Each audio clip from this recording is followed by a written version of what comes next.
It was a night like any other, quiet and peaceful in Thomas Bertram's home. Nestled in the quiet suburbs, Thomas, a retired professor, lived in a century-old mansion. Its wooden floors creaked with age and its stone walls held secrets from generations past. Thomas, however, was not alone in his grand abode. He shared his home with his two loyal companions, his dogs, the fearless Van Smelsing and the gentle Lady. Their lives were simple, filled with walks, treats and the occasional game of fetch. But one particular night, this tranquility was shattered. The dogs began to act strangely, barking and growling into the void of their peaceful home. Their eyes were wide, their fur stood on end, and their barks echoed through the mansion, piercing the silence. Thomas, perplexed by their behavior, tried to calm his furry friends. He searched their line of sight, trying to decipher what had them so unnerved. Was it a mouse, a spider, or perhaps the wind playing tricks with the old mansion's doors? But there was nothing. Only the silent, empty hallway met his gaze. Despite his attempts to soothe them, the dogs remained agitated. Van Smelsing, the more adventurous of the two, paced back and forth, his eyes never leaving the unseen entity. Lady, ever the gentle soul, hid behind Thomas, her whimpers barely audible over Van Smelsing's growls. The scene was tense, filled with an eerie sense of unease. Thomas, a man of science, couldn't help but feel a cold shiver run down his spine, a feeling he hadn't experienced since his youth when his grandmother would tell ghost stories by the fireside. He shook off the feeling, refusing to give in to the whims of his imagination. Yet the dogs, the fearless Van Smelsing and the gentle Lady, were not so easily pacified. They remained vigilant, their attention unwavering from the unseen presence that had invaded their peaceful home. The dogs, consumed by an unseen presence, were restless, their eyes fixed on something Thomas couldn't see. As nights passed, the dogs' fear seemed to grow. A change in the canines' demeanor was evident. They became more restless, their eyes darting towards the empty corners of the room with a sense of unease. Their tails tucked between their legs, they would whimper and growl at the unseen, the invisible presence that only they could perceive. Thomas Bertram, their owner, was at his wits' end. His dogs, once playful and full of energy, now refused to enter certain rooms. They would stand at the threshold, their bodies rigid, hackles raised, their growls echoing in the eerie silence. It was as if an invisible barrier prevented them from moving forward, a barrier only they could sense. The nights were no better. The once peaceful slumber of the household was now disrupted by the dogs' whining. Their cries, filled with fear and distress, pierced the silence, leaving Thomas tossing and turning. The dark corners of his home, once ignored, now seemed to hold an ominous presence that unsettled his pets. Concerned for his canine companions, Thomas sought the help of a vet. The examination, however, revealed nothing. Their bodies were healthy, their senses sharp. The vet was baffled. The dogs showed no signs of sickness, no reason for their sudden change in behavior. Yet the strange occurrences continued. Each day the dogs' fear seemed to intensify. The rooms they once loved now held a sense of foreboding. Their playfulness was replaced with anxiety, their joy with fear. They would growl at the vacant corners, their eyes wide with dread, their bodies stiff with tension. The mystery deepened, leaving Thomas with more questions than answers. He was a man of science, a skeptic who found it hard to believe in the unseen, the unexplained. Yet the fear in his dog's eyes, their refusal to enter certain rooms, their strange behavior was hard to ignore. Despite his skepticism, Thomas couldn't shake off the feeling that something unseen was unsettling his dogs. The question remained, what was it that his dogs could see, but he could not? In his quest for answers, Thomas stumbles upon an old tale. A tale as old as the house itself, steeped in history and mystery.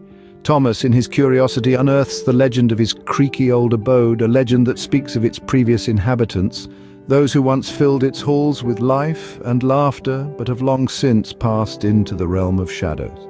The story tells of the late Mr. and Mrs. Hawthorne, the original owners of the house, a couple known for their love of dogs, their laughter, and their endless kindness. They loved the house and treated it as a member of their family, and when they passed on, it is believed that their spirits chose to stay, to continue living in the house they so adored. Here's where our canine heroes enter the tale. Dogs, we know, possess senses far sharper than ours, their perception of the world often extending beyond what we humans can comprehend.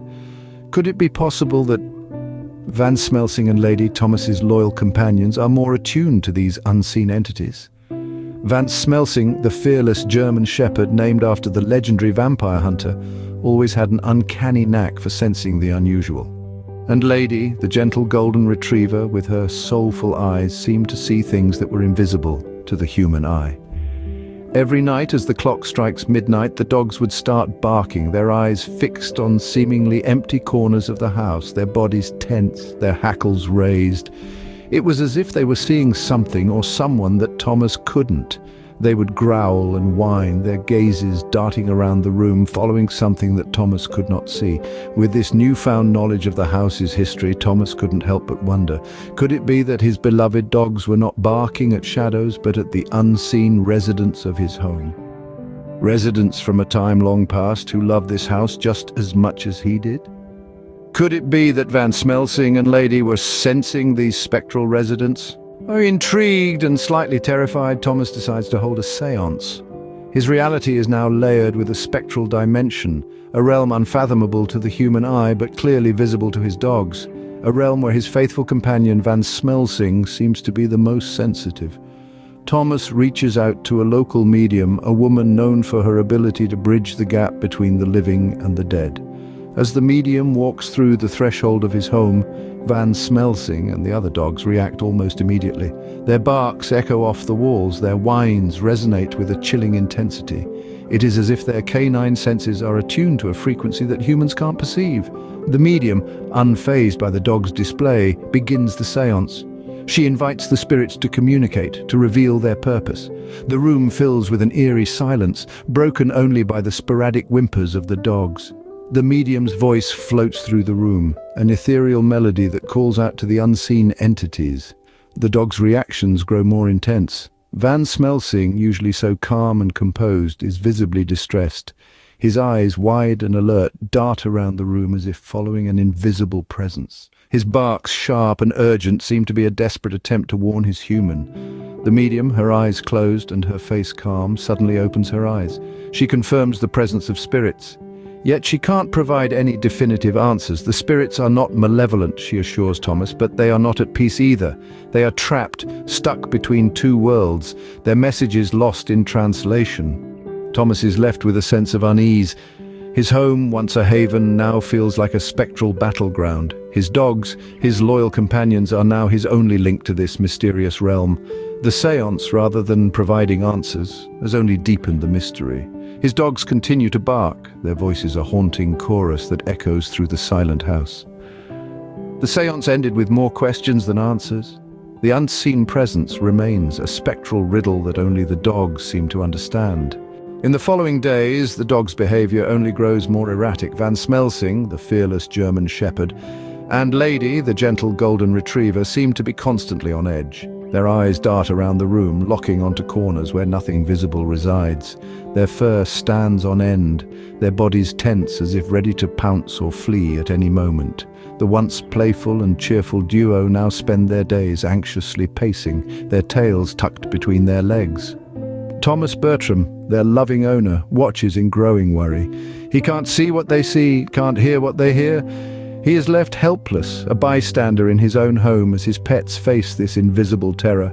His once lively home now feels heavy with an unseen presence, the air thick with unease. The sounds of the dogs whimpering in fear are the only breaks in the unsettling silence that has fallen over the house. Even as the sun shines brightly outside, the house feels shrouded in shadows.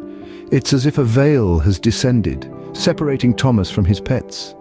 He reaches out, trying to comfort them, but his touch does little to ease their fear. He feels a chill run down his spine, an icy finger tracing a path along his back. It's a sensation that he can't explain, a feeling that he's not alone. Thomas, a man of science, finds himself questioning his beliefs. He is forced to accept the possibility of the existence of spirits, of entities beyond his understanding. His logical mind wars with the evidence before him, the undeniable fear in his dog's eyes, the eerie atmosphere in his home. As another night falls, the dogs huddle close to Thomas, their bodies shaking. The house creaks and groans around them as if echoing their fear. The shadows seem to dance and flicker, playing tricks on Thomas's mind. And as the darkness deepens, one can't help but wonder, will Thomas ever see the ghost that so terrifies dogs?